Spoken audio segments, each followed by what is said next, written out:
ইসির সক্ষমতার প্রমাণ সিটি বোর্ডে মিলবে না, M A Sakhawat Hossain. ৫ city corporation নির্বাচনের একপাক্ষিক হওয়ায় এর মাধ্যমে নির্বাচন কমিশনের ইসি সক্ষমতার প্রমাণ পাওয়া যাবে না বলে মন্তব্য করেছেন সাবেক নির্বাচন কমিশনার ব্রিগেডিয়ার জেনারেল অব doctor M A Sakhawat Hossain.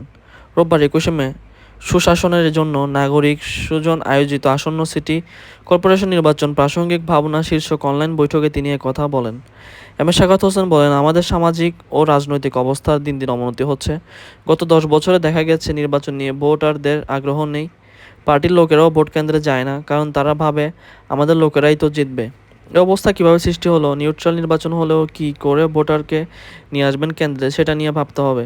তিনি আরও বলেন, নির্বাচন কমিশনের প্রতিষ্ঠাতা হয়েছে যাতে ভোটাররা নির্বিঘ্নে কেন্দ্রে গিয়ে ভোট দিয়ে আবার নির্বিঘ্নে বাড়িতে ফিরতে পারেন। এটি নির্বাচন কমিশনের প্রধান কাজ। এই কাজটি না করতে পারলে নির্বাচন কমিশন ফেল করেছে বলতে হবে। সাবেক নির্বাচন কমিশনার বলেন, ভোটাররা ভোট দিতে না পারলে কী করবেন তা জানেন না। আজ পর্যন্ত ভোট দিতে না পারার কারণে একটা মামলাও হলো না যে আমি ভোট দিতে পারিনি। কাজে ভোট দিতে না পারলে তারা কি করবেন সেটি ভোটারদের জানাতে হবে, কারণ নির্বাচন কমিশনের কাজই হচ্ছে ভোটারদের ভোট কেন্দ্রে নিয়ে আসা। সুজন সভাপতি এম হাফিজ উদ্দিন খানের সভাপতিত্বে ওই সম্পাদক ডক্টর বদিউল আলম মজুমদারের সঞ্চালনায় বৈঠকে স্থানীয় সরকার বিশেষজ্ঞ ডক্টর তোফায়েল আহমেদ, অধ্যাপক আসিফ নজরুল, সাবেক সচিব আবু আলম মোহাম্মদ শাহিন খান ও অধ্যাপক রোবায়েত ফেরদৌস সহ অন্যান্যরা বক্তব্য দেন। উল্লেখ্য, আগামী ২৫ মে গাজীপুর, ১২ জুন খুলনা ও বরিশাল এবং ২১ জুন রাজশাহী ও সিলেট সিটি কর্পোরেশন নির্বাচনটি অনুষ্ঠিত হবে। ইসির ভোট বাতিলের ক্ষমতা আরও বাড়ছে। নির্বাচন কমিশনার বেগম রাশেদা সুলতানা বলেছেন, গণপ্রতিনিধিত্ব আদেশে সংশোধনীর প্রস্তাবে মন্ত্রিপরিষদের অনুমোদন হওয়ায় নির্বাচন কমিশনের ভোট বাতিলের ক্ষমতা আগের চেয়ে আরও বাড়ছে। কেননা গাইবান্ধার মতো ভোট চলাকালীন নির্বাচন বাতিলের ক্ষমতা আগের মতোই থাকছে। সঙ্গে যোগ হচ্ছে গেজেট প্রকাশের আগ পর্যন্ত এক বা একাধিক কেন্দ্রের ফলাফল বাতিলের ক্ষমতা। নির্বাচন ভবনের নিজ দফতরে রোববার ২১ মে সাংবাদিকদের বিভিন্ন প্রশ্নের জবাবে এসব কথা বলেন তিনি। সাবেক জেলা জজ বলেন, গণপ্রতিনিধিত্ব আদেশ নির্বাচন বন্ধ করার জন্য প্রমাণ অনুচ্ছেদ সেটা কিন্তু ৯১-এর ক। একটা কথা বলে নেই, একটা নির্বাচন ৩টা পর্যায়। প্রথম হলো নির্বাচন পূর্ব, আরেকটা হলো নির্বাচন চলাকালীন, একটা নির্বাচন পরবর্তী। এই ৩টা ধাপের মধ্যে ৯১ ক যেটা আছে সেটা কিন্তু নির্বাচন পূর্ব পর্যন্ত, নির্বাচন চলা পর্যন্ত।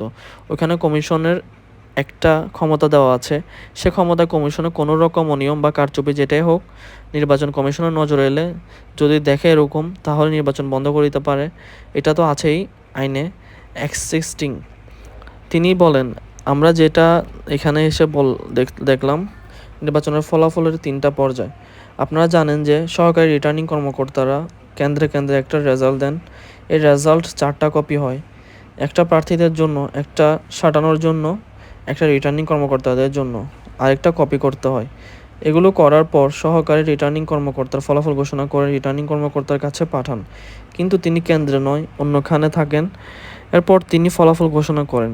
সে রেজাল্ট কিন্তু প্রাইমারি রেজাল্ট, ওইটা চূড়ান্ত না। ওইটার উপর কিন্তু কে জিতলো তার কার্যক্রম শুরু হবে না। শুরু হবে কখন? যখন কমিশন থেকে গেজেট হবে।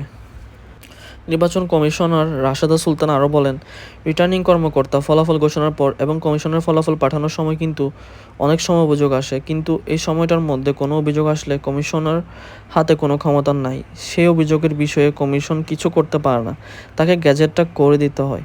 যদি বড় ধরনের কোনো অভিযোগ থাকে, সে সত্যিকার অর্থে বড় কোনো অনিয়ম ঘটে গেছে, সেটা রেখেই যদি একটা গ্যাজেট করে দেওয়া হয়, তখন কিন্তু যারা অভিযোগ তোলেন তাদের কিন্তু একটা কষ্ট থেকেই যায়, কমিশনের প্রতি একটা অনাস্থা থেকেই যায় যে আমরা একটা অভিযোগ দিলাম, কমিশন যাচাই বাছাই কিছু না করে রিটার্নিং কর্মকর্তা যে রেজাল্ট দিল সেটাই তারা বাস্তবায়ন করে ফেললো। একটা ক্ষোভ কিন্তু তৈরি হয়।